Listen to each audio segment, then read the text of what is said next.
മലങ്കര സഭയിലെ ഏറ്റവും പുരാതനമായ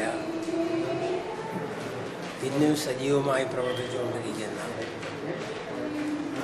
ബഥനി ആശ്രമത്തിലാണ് ഇപ്പോൾ ഞാൻ നിൽക്കുന്നത്. ഈ ആശ്രമത്തിൻ്റെ സജീവാംഗവും മാവേലിക്കര ഭദ്രാസനത്തിൻ്റെ പ്രഥമ മെത്രാപ്പൊലീത്തയുമായ അഭ്യുന്നനായ പക്കൂമിയോസ് തിരുമേനിയുടെ നിര്യാണം സഭയ്ക്കും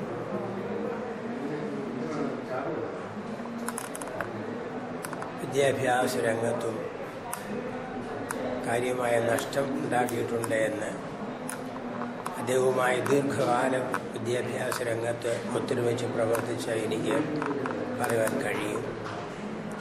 ബഥനിയുടെ സ്ഥാപകനായ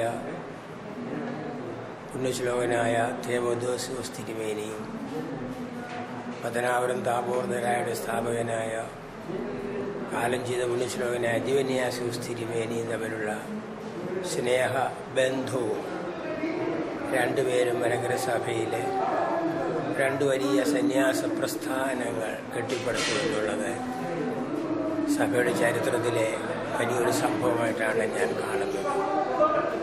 ഈ രണ്ട് ആശ്രമങ്ങളും തമ്മിലുള്ള ബന്ധം ഊഷ്മളമാണ്. നല്ല സ്നേഹബന്ധം, നല്ല സഹകരണം.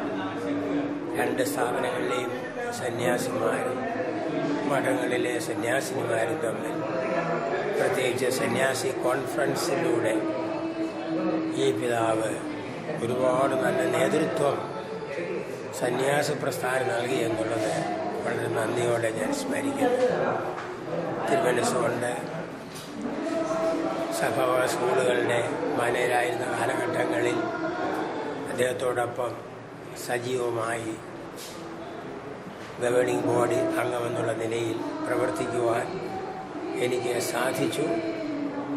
അതെല്ലാം നല്ല നല്ല ഓർമ്മകൾ പങ്കുവയ്ക്കുന്നു.